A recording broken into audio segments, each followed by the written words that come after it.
மேஷ ராசி அன்பர்களுக்கு இந்த நவம்பர் மாதம் எந்த மாதிரியான ஒரு பலனை கொடுக்க போகுது அப்படின்னு கேட்டீங்கன்னா, உங்களுடைய ராசி அதிபதி செவ்வாயாகப்பட்டவர் 8ஆம் இடத்துல இருக்கிறார். அதனால இந்த மாதம் இந்த மேஷ ராசி அன்பர்கள் கொஞ்சம் நெருக்கடியான ஒரு மாதத்தை சந்திக்கக்கூடிய ஒரு நேரமாக இருக்கும். இந்த மாதத்துல இந்த மேஷ ராசி அன்பர்களுக்கு தன்னுடைய ஒரு உறவு முறைகள்ல சின்ன சின்ன ஒரு பழி வாங்கக்கூடிய ஒரு எண்ணங்கள் அதிகப்படியாக தோன்றி மறையக்கூடிய ஒரு அமைப்பாக இருக்கும். ஏன்னா உறவு முறைகளை நினைத்தே இந்த மேஷராசி என்பர்கள் சில காலகட்டத்துல அவர்களை கண்டு எதிர்க்கக்கூடிய ஒரு நேரமாக இருக்கும். ஏன்னா ஒரு நேரத்துல நீங்க அவர்களுக்காக செய்த உதவிகள் இன்னைக்கு ஒரு பெரிய ஒரு பாரமாக உங்களுடைய தலை மேல போயிட்டு இருக்குது. அந்த அளவுக்கு சில தேவையில்லாத ஒரு செயல்கள்னால நீங்களே அந்த இடத்துல போய் மாட்டிக்கிட்டு இப்ப வெளியில வர முடியாத ஒரு சூழ்நிலையில தவிச்சு கொண்டு இருக்கக்கூடிய இந்த மேஷ ராசி என்பர்களுக்கு இந்த உறவு முறைகளை சற்று எதிர்க்கக்கூடிய ஒரு தன்மையையும் அதிலிருந்து விலகி வருவதற்குரிய ஒரு நேரத்தையும் இந்த நவம்பர் மாதம் இந்த ராசி என்பர்களுக்கு கொடுக்க போறார் இந்த கோச்சார கிரகங்கள். இந்த காலகட்டத்துல 4ஆம் இடத்துல குரு உச்சம் பெற்று இருக்கிறார். விரையாதிபதியும் பாக்கியஸ்தானாதிபதியும் தான். அந்த விரையாதிபதி பாக்கியஸ்தானாதிபதி 4ஆம் இடத்துல உச்சம் பெற்று இருக்கும் போது சொத்து சம்பந்தப்பட்ட வழக்குகள் இருந்து வெளிவரக்கூடிய ஒரு நேரமாக இருக்கும். நிறைய காசு கொடுத்து அந்த சொத்துக்காக சில தேவையான ஒரு வழிமுறைகளை கண்டுபிடித்து அதிலிருந்து வெளியில வரக்கூடிய ஒரு நேரமாக தான் இந்த ராசி என்பர்களுக்கு இந்த நவம்பர் மாதம் இருக்க போது.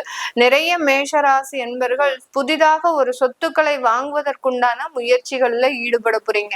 எப்படி நான் முதல்ல என்ன சொன்னேன், உங்களுடைய உறவுகளை எதிர்க்கக்கூடிய ஒரு வலிமை வாய்ந்த இந்த மேஷராசி என்பர்களுக்கு இந்த காலகட்டம் உங்களுடைய சொத்துக்களை அதிகரிக்கிறதுல மிக கவனமாக இருக்கக்கூடிய ஒரு நேரமாக இருக்கும். யாராவது ஒருத்தருக்கு நீங்க உதவி பண்ண போய் அந்த இடத்துல இருந்து வெளிவர முடியாம சிக்கி தவிச்சு கொண்டு இருக்கின்ற அந்த மேஷராசி என்பர்கள் இன்னைக்கு நீங்க ஒரு சொத்து வாங்கணும்னு நினைக்கும் போது உங்க கையில இருக்கக்கூடிய காசு இல்ல. அந்த காசை தேடி நீங்க அந்த வருமானத்தை தேடி நீங்க அலையும் போது உங்களுக்குன்னு ஹெல்ப் பண்றதுக்கு யாருமே இல்லை. அந்த அளவுக்கு தான் இந்த மேஷராசி என்பர்களினுடைய உதவி செய்யக்கூடிய சில விஷயங்கள் உபத்திரமாக மாறுவதற்குண்டான ஒரு தருணமாக தான் இருந்திருக்கு. இப்போ இந்த மாசத்திலையும் அது தொடரக்கூடிய ஒரு நேரமாக தான் இருக்கும். இந்த காலகட்டத்துல வெளியூர் வெளிநாட்டுல இருக்கிறவர்களுக்கு வேலை சம்பந்தப்பட்ட பாதிப்புகள் குறைவதற்குண்டான ஒரு நேரம்.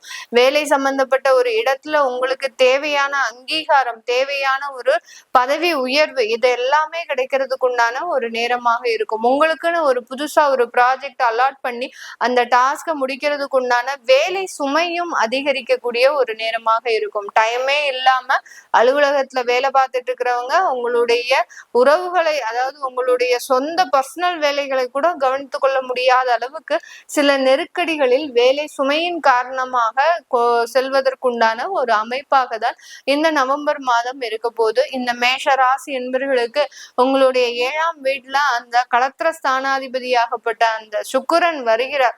அதனால இந்த காலகட்டம் புதிதாக ஒரு வரன்கள் அமையும் போது அது துரிதமாக ஒரு திருமண ஒரு நாளை நோக்கி நகரக்கூடிய ஒரு அமைப்பாக இருக்கும். இதனால் வரைக்கும் மேஷராசி என்பவர்களுக்கு ஏதாவது ஒரு திருமண வரன்கள் அமையறதுல ஏதாவது ஒரு பிரச்சனைகள் இருக்கு அப்படின்ற பட்சத்துல இந்த மாதம் அதற்குண்டான ஒரு முயற்சிகள்ல நல்ல ஒரு துரிதமான செயல்கள் ஏற்பட்டு அந்த இடத்துல இருந்து ஒரு திருமண வாழ்க்கையை நோக்கி நகரக்கூடிய ஒரு நேரம். ஏன்னா உங்களுடைய களத்திராதிபதி தான் உங்களுடைய குடும்பஸ்தானாதிபதியும் கூட.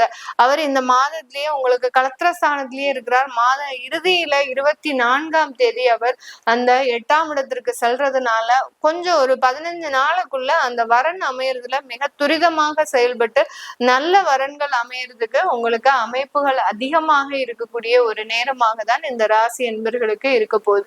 இந்த காலகட்டம் உங்களுடைய 12ஆம் இடத்துல சனி வக்ர நிவர்த்தி பெறுகிறார். மாதத்தின் இறுதியில தான் வக்ர நிவர்த்தி அடைகிறார்.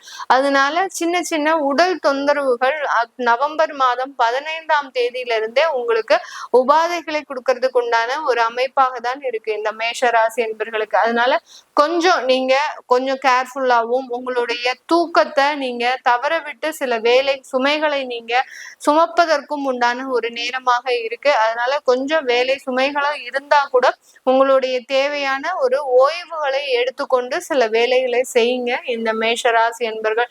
அதுதான் உங்களுக்கு தேவையில்லாத ஒரு உடல் அலுப்புகளை கொடுக்காம இருக்கக்குண்டான ஒரு நேரமாக இருக்கும்.